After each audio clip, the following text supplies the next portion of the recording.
Bentar ya.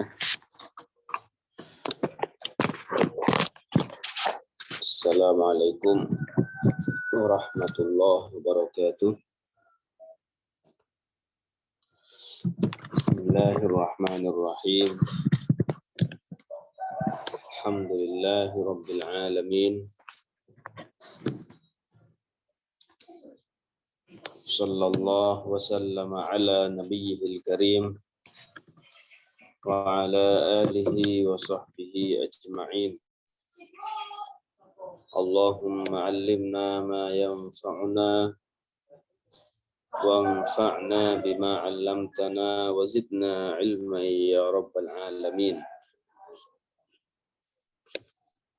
Alhamdulillah teman-teman sekalian, di pagi hari ini kita diberikan kesempatan oleh Allah Subhanahu wa taala untuk bertemu kembali walaupun di Zoom untuk membahas melanjutkan pembahasan kita terhadap salah satu kitab yang dikarang oleh al-alim al-allamah al-faqih al-muhaddits Syekh Abdullah Al-Harari rahimahullahu taala rahmatan wasi'ah. Insyaallah taala kita akan masuk kepada pembahasan atau pembagian kekufuran, ya, pembagian kekufuran dari segi yang lain. Ya, kalau dulu kita membagi sudah masuk pada pembagian kufur itu ada 3 macam. Ya, kufur perkataan dan kufur keyakinan, gitu ya, kufur keyakinan. Nah, kita sebutkan contoh-contohnya. Kemudian kufur perbuatan dan kita sebutkan beberapa contoh. Kemudian kufur perkataan dan kita sebutkan beberapa contoh. Kemudian dilanjutkan setelah itu hukum orang yang terjatuh dalam kekufuran. Apa yang terjadi padanya, kemudian bagaimana dia kembali ke dalam agama Islam. Setelah itu apa hukum-hukum yang berkaitan dengan orang murtad. Nah, ini kita sudah membahasnya, wallahil hamdu. Dan sekarang insyaallah taala kita akan membahas pembagian kufur dari pintu yang lain. Yaitu nanti ada istilahnya kufur tasbih, ya, nanti ada kufur takdzib. Nah, itu dia.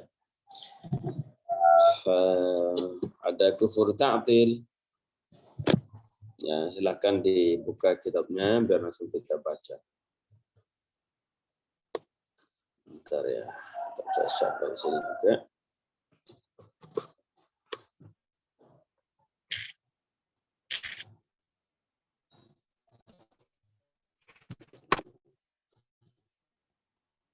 Nah, ini dia. Halaman 30. Lillahi ta'ala. Qala al-muallif rahimahullah, audun ila taqsimil kufri li ziyadati faidatin.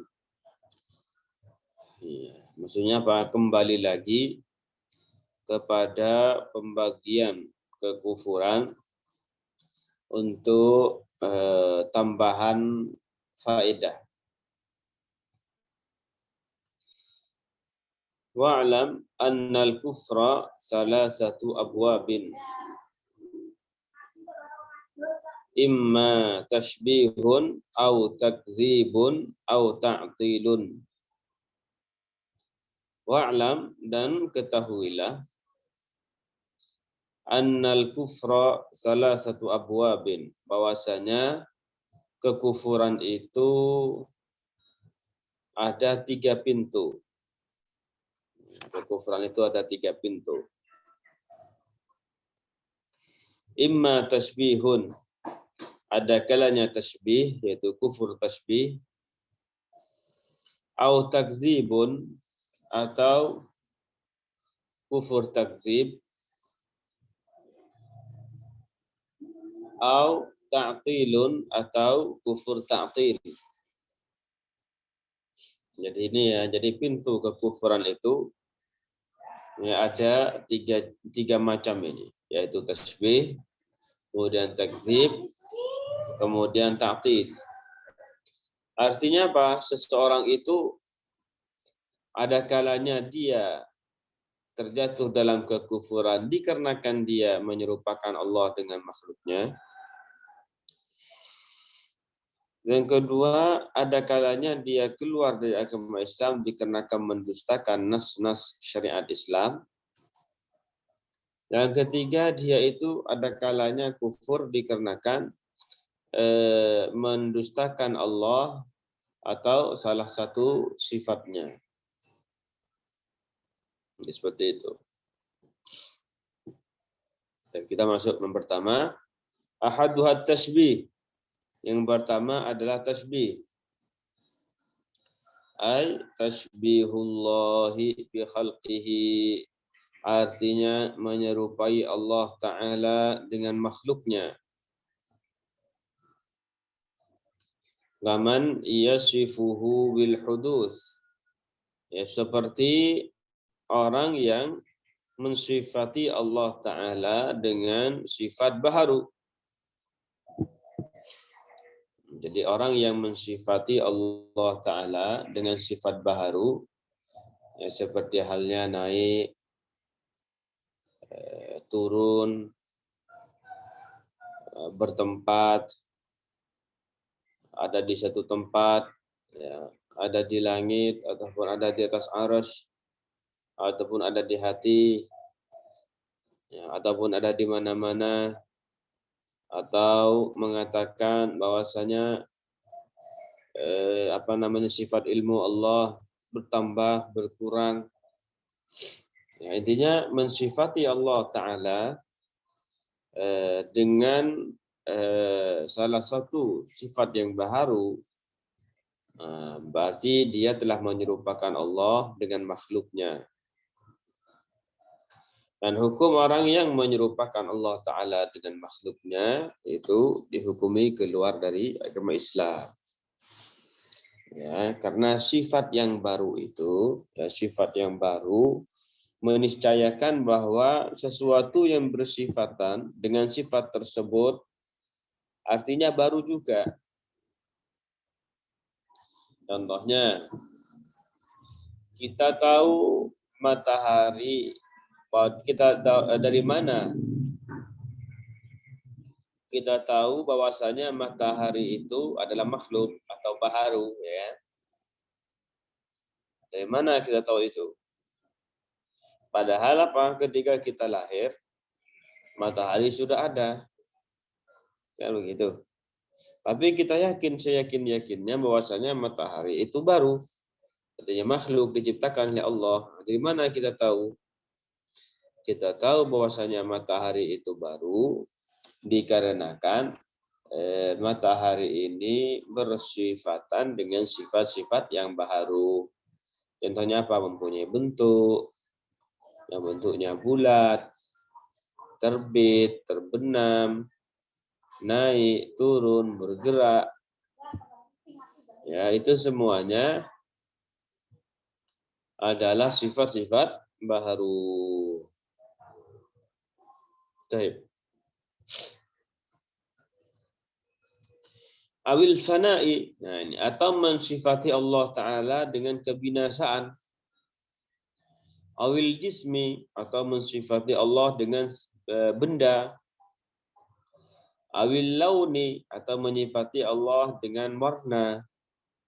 Awil syakli, atau mensifati Allah dengan bentuk. Awil kamiyati, atau mensifati Allah dengan ukuran. Ay miqdaril hajm, artinya ukuran suatu benda. Jadi barang siapa yang mensifati Allah Ta'ala dengan segala sifat tersebut, ya, dia itu dihukumi keluar dari agama Islam. Ya, contohnya ini orang yang mensifati Allah Ta'ala dengan ukuran, ya kan? Orang yang mensifati Allah dengan ukuran itu hukumnya keluar dari agama Islam. Ya, karena orang yang mensifati Allah dengan sifat ukuran berarti dia mengatakan Allah Ta'ala itu lemah. Ya, kok bisa seperti itu? Ya. Dikarenakan sesuatu yang mempunyai ukuran, pasti membutuhkan kepada yang menjadikannya dalam ukuran tersebut. Dan sesuatu yang butuh kepada yang lain itu adalah lemah. Kalau seperti itu, ya, kalau dikatakan Allah Ta'ala mempunyai ukuran, berarti Allah Ta'ala lemah. Dan itu mustahil bagi Allah Ta'ala. Maaf. Sedangkan ketika kita bilang Allahu Akbar, ketika kita sholat ataupun azan, maka ini tidak bermakna bahwasanya Allah Ta'ala mempunyai ukuran yang besar. Jadi tidak bermakna seperti itu. Maknanya ketika kita bilang Allahu Akbar, maknanya adalah Allah Ta'ala Maha besar kekuasaannya. Itu maknanya. Bukan maha besar badannya, tubuhnya. Bukan begitu. Amma ma warada fil hadis. Sedangkan sesuatu yang disebutkan dalam sebuah hadis, ada sebuah hadis begini, innallaha jamilun. Kalau diterjemah itu sebagian Indonesia gimana terjemahnya? Sesungguhnya Allah Ta'ala Maha Indah.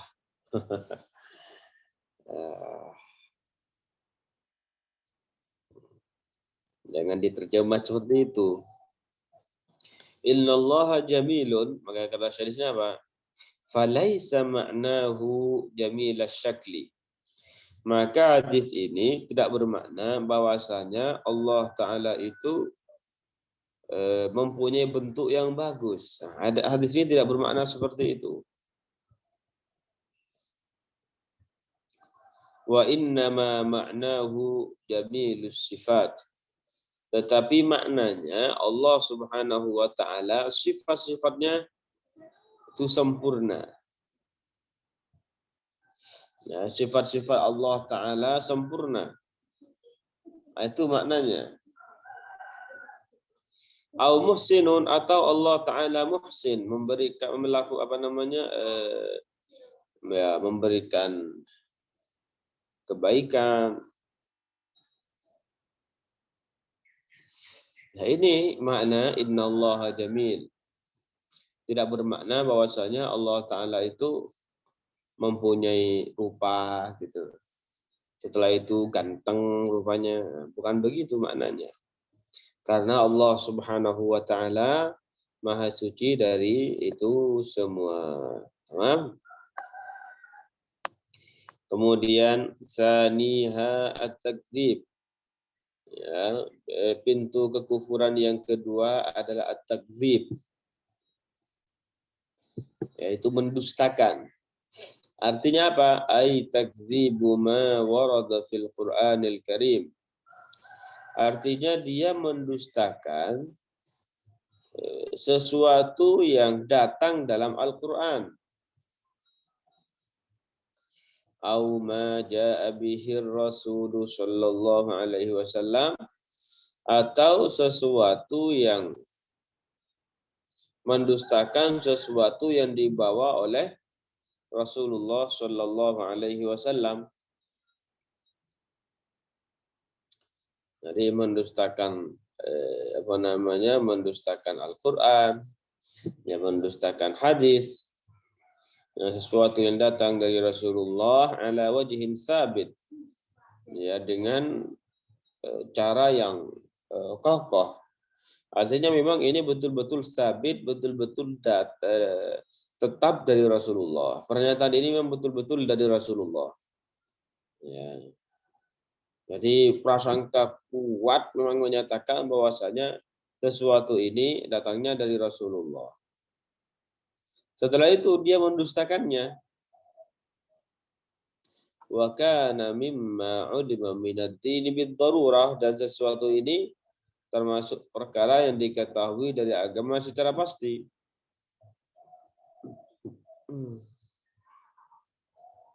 Artinya orang alim, baik orang alim ataupun orang awam, mengerti bahwasanya ayat ini, bahwasanya ini datang dari dalam sebuah ayat, bahwasanya perkara ini datang sebuah dalam hadis. Kemudian ia mendustakannya dan dia tahu itu, ya, ini kuncinya, dia tahu itu. Maka dia dihukumi keluar dari agama Islam.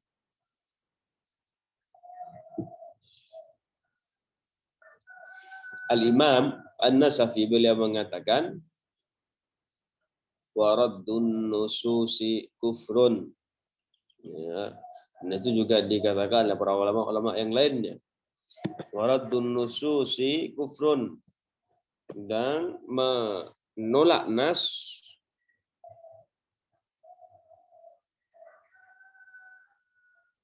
ya, dan menolak nas hukumnya adalah kekufuran. Itu. Ya, jadi Al-Quran bilang seperti ini. Dia bilang Al-Quran bilang halal, oh enggak, itu enggak halal, itu haram. Nah, itu. Dan Al-Quran namanya itu neraka kekal. Enggak, kata dia, enggak, neraka enggak kekal. Neraka akan punah. Nah, seperti ini kan mendustakan nas-nas Al-Quran dan juga nas-nas hadis.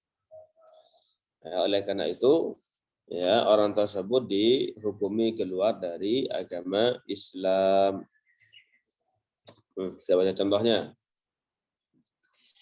Ka'tiqadi fana'il jannati wan nar, seperti meyakini punahnya surga dan neraka.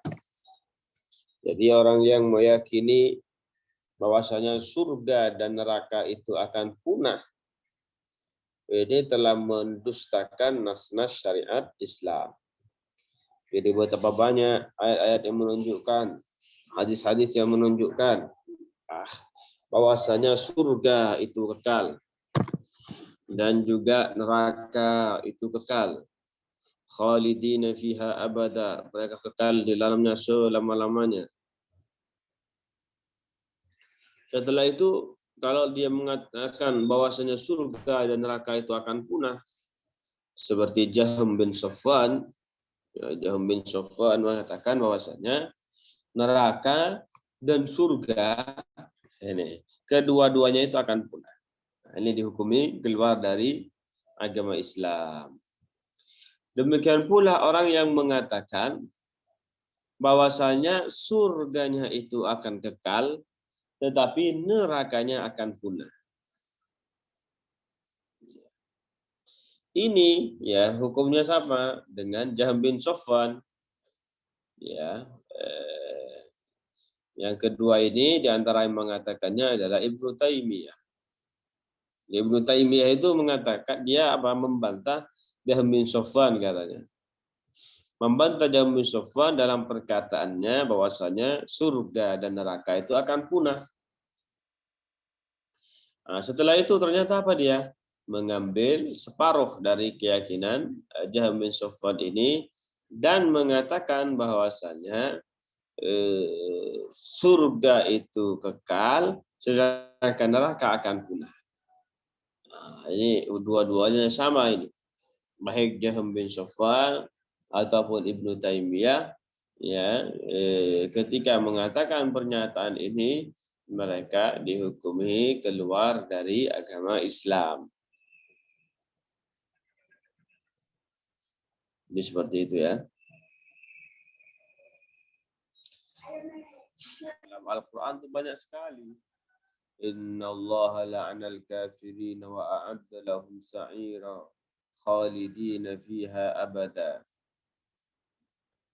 Khalidina fiha abada. Mereka akan kekal dalam neraka selama-lamanya.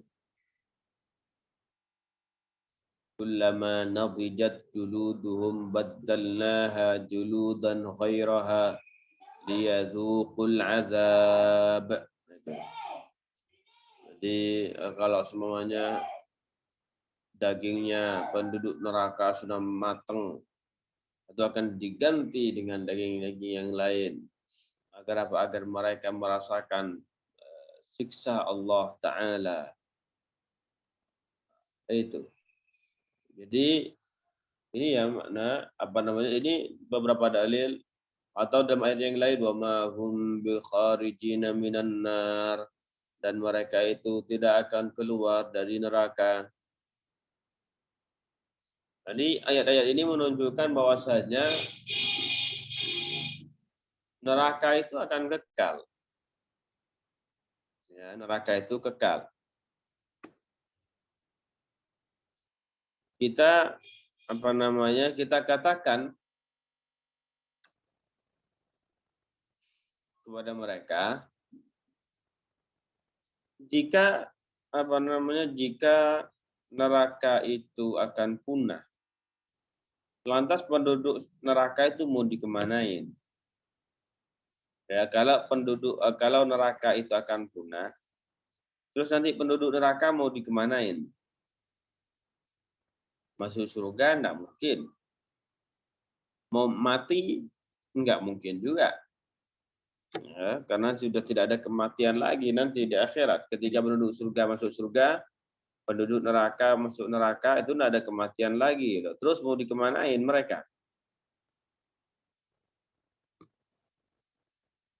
Nah, ini salah satu bantahan terhadap mereka.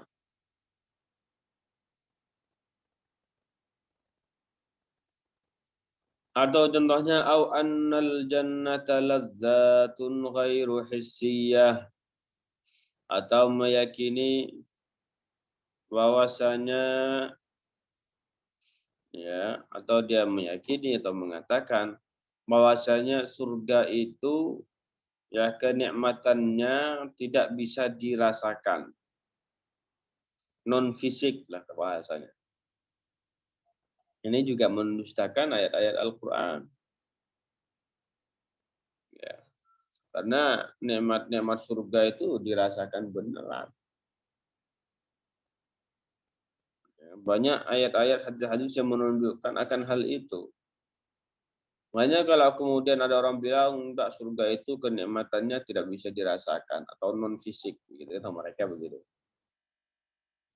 Maka di sini mereka dihukumi keluar dari agama Islam dikarenakan apa? Mereka mendustakan nas-nas syariat Islam.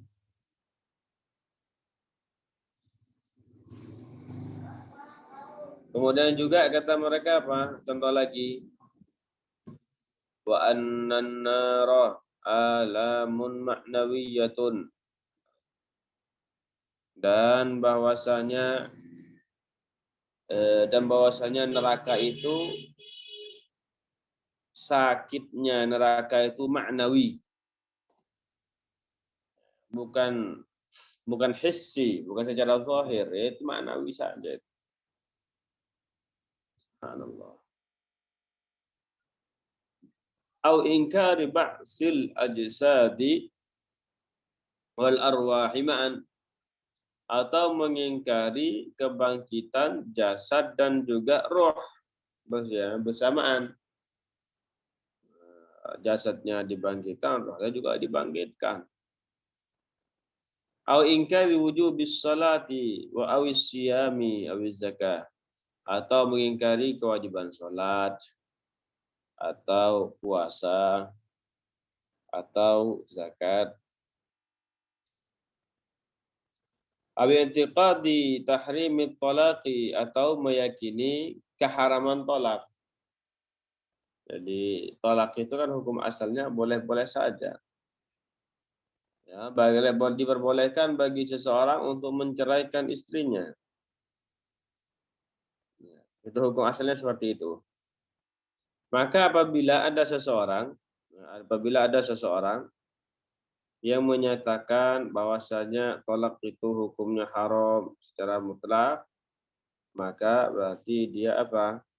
Berarti dia telah mendustakan nas-nas syariat. Makanya dia dihukumi keluar dari agama Islam.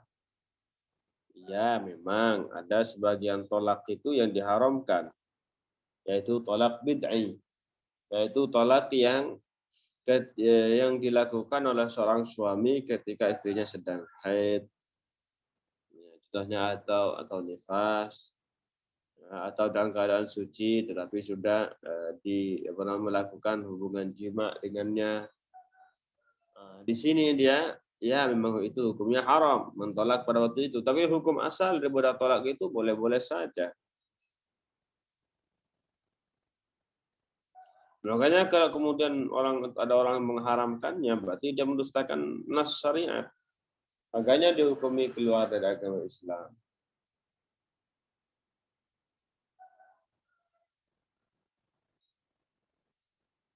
Au tahlilil khamri, atau menghalalkan khamr.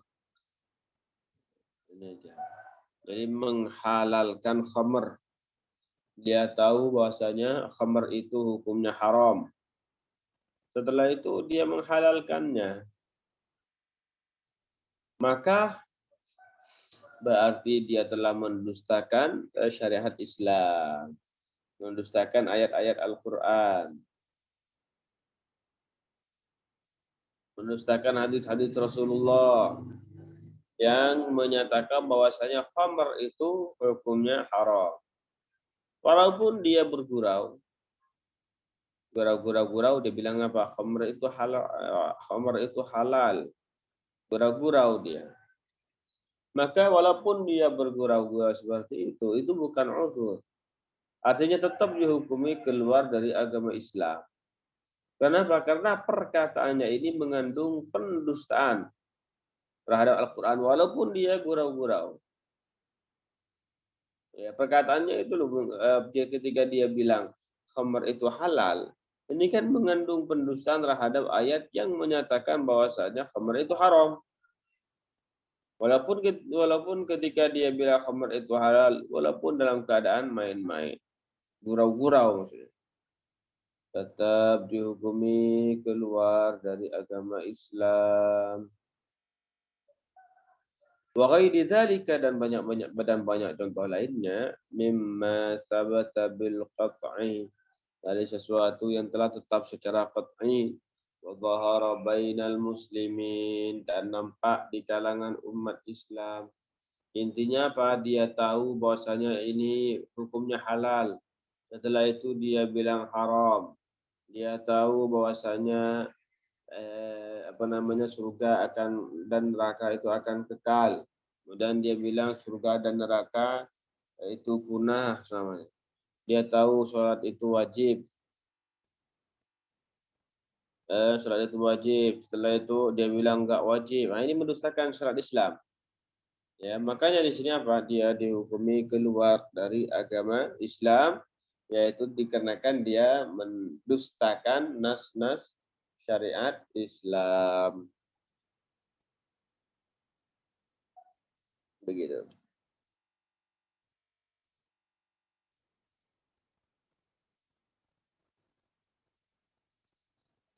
Wa hadza bi khilafi man ya'taqidu bi wujubis sholati alaihi mathalan. Hukum ini berbeda ya dengan orang yang meyakini kewajiban sholat. Ya, dia meyakini kewajiban sholat. Ya, dia meyakini kewajiban sholat. Lakinnahu la yusalli, tetapi dia itu tidak sholat. Ya, tidak sholat karena malas semuanya. Intinya dia tetap mengaku ya sholat zuhur itu memang wajib, tapi saya lagi malas ini. Contohnya begitulah. Sehingga dia tidak sholat. Maka orang yang seperti ini fa innahu yakunu asyan, maka orang ini telah terjatuh dalam perbuatan maksiat, ya, dosa besar, dosa besar.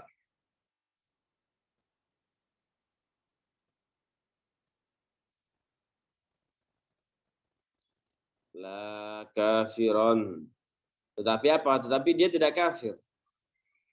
Kaman ya'taqidu 'adama wujubiha alaih. Seperti orang yang meyakini bahwasanya salat itu tidak wajib baginya. Gitu.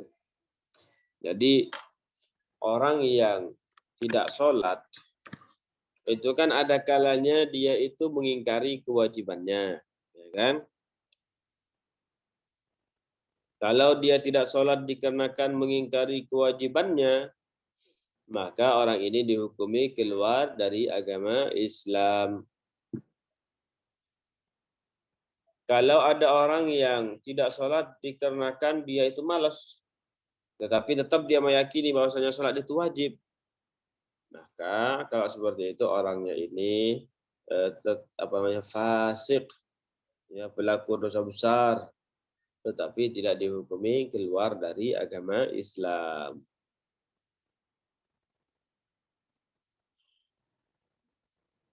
Seperti itu ya. Salisuhat ta'til. Kemudian yang ketiga, pintu kekufuran yang ketiga adalah ta'til.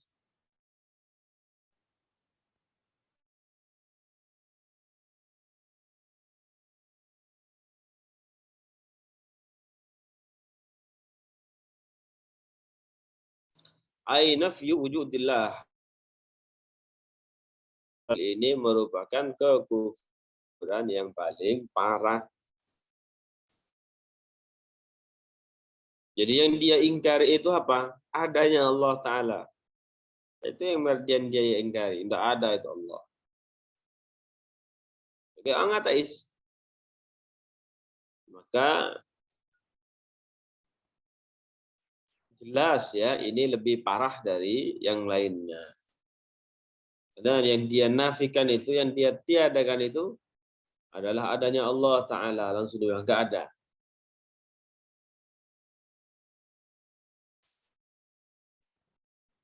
Makanya dia dihukumi keluar dari agama Islam.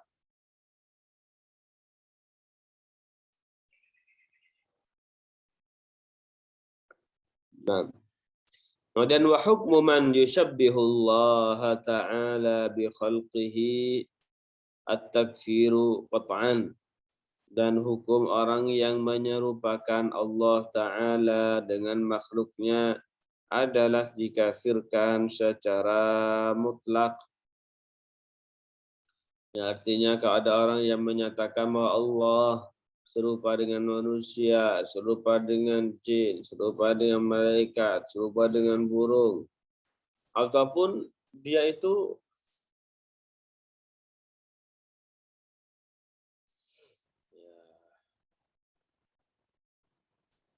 menyerupakan Allah Ta'ala, ya, menyerupakan sifat-sifatnya dengan sifat-sifat makhluk, itu hukumnya keluar dari agama Islam. Nah, dihukumi keluar dari agama Islam. Karena sesuatu yang, ya, karena pertama itu apa? Mendustakan firman Allah, laisa kamitslihi syai', ya. Kemudian kalau dikatakan Allah Ta'ala serupa dengan manusia, berarti Allah Ta'ala itu ya bisa saja mati, bisa saja sakit, bisa saja binasa nantinya. Kok bisa seperti itu? Karena dua hal yang serupa, ini kaidah, dua hal yang serupa bisa saja terjadi pada yang satunya sesuatu yang telah terjadi pada yang lainnya. Kalau dikatakan Allah Ta'ala serupa dengan manusia, berarti ya sebagaimana saya sakit, ya demikian juga Allah Ta'ala bisa sakit. Sebagaimana saya sehat, ya Allah Ta'ala juga bisa sehat. Sebagaimana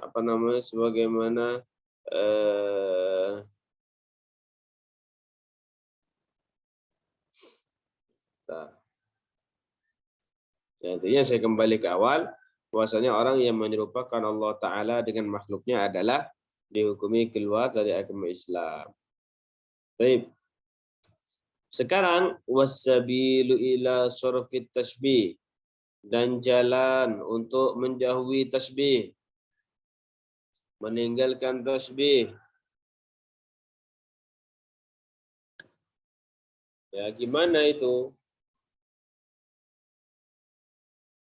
Ittiba'u hadhil qa'idatil qati'ah, adalah mengikuti keyakinan, mengikuti kaidah yang mesti ini.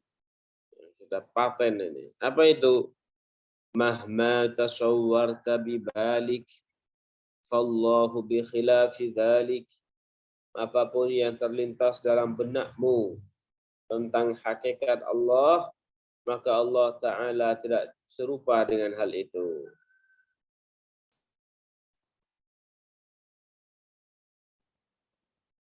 Ya, seperti itu. Ini kaidah dikatakan oleh Al-Imam Zunnun Al-Misri, demikian juga Al-Imam Ahmad bin Hanbal, demikian juga imam-imam yang lainnya. Ya, kita tidak akan mampu membayangkan Allah Ta'ala. Ya, dikarenakan Allah Ta'ala itu, ya, dikarenakan Allah Ta'ala tidak pernah kita lihat di dunia ini. Sedangkan bayangan kita itu hanya bisa membayangkan sesuatu yang pernah kita lihat. Ya, seperti itu.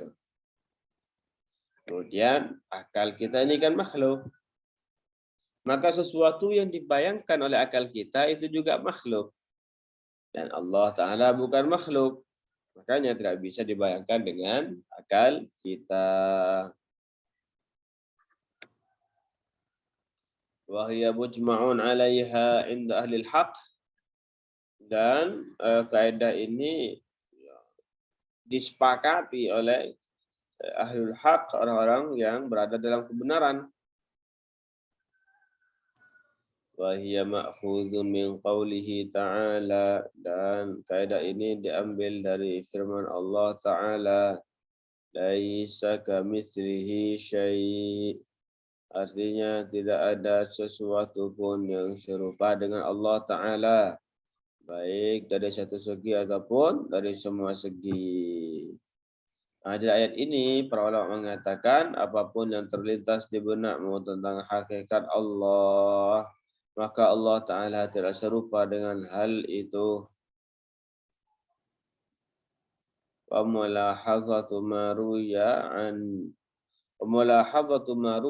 as-siddiqi, dan ini ya ada yang diriwayatkan dari Abu Bakar As-Siddiq.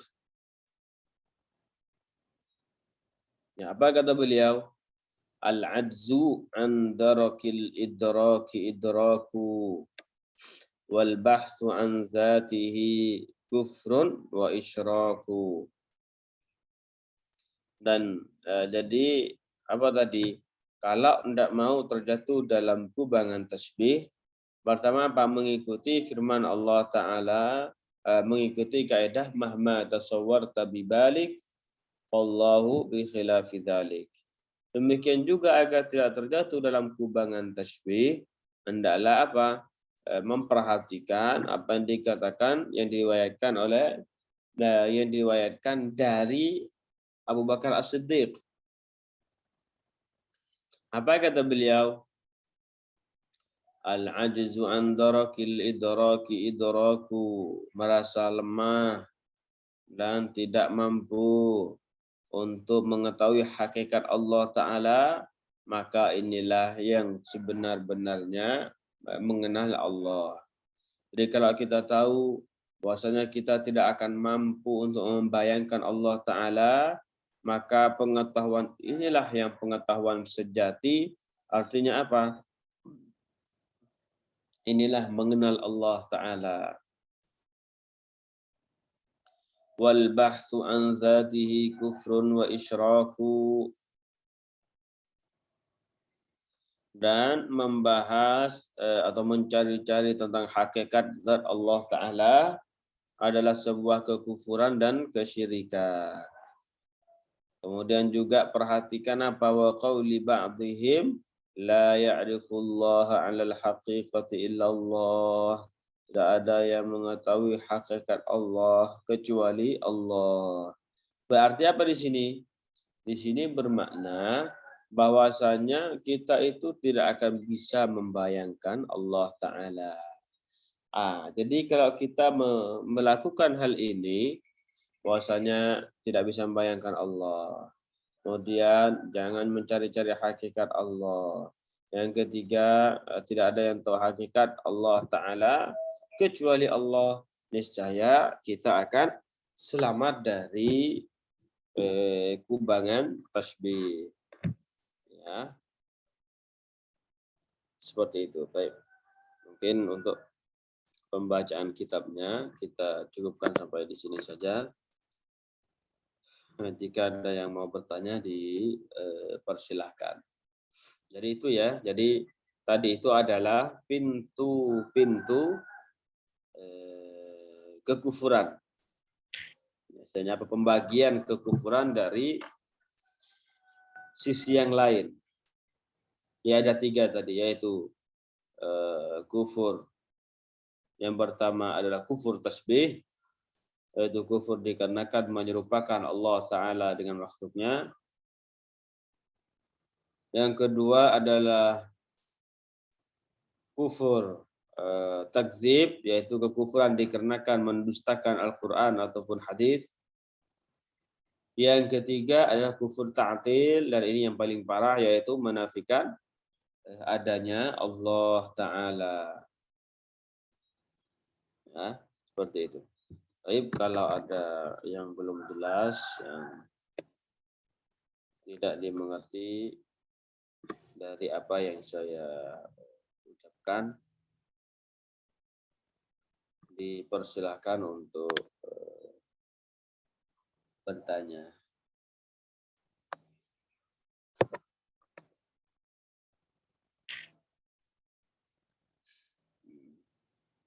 Baik, kalau memang tidak ada yang sudah jelas semuanya, begitu ya, alhamdulillah.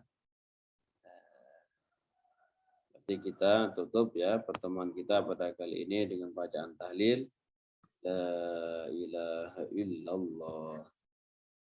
Allahumma sholli ala sayyidina Muhammad wa ala alihi wa sahbihi wa sallim.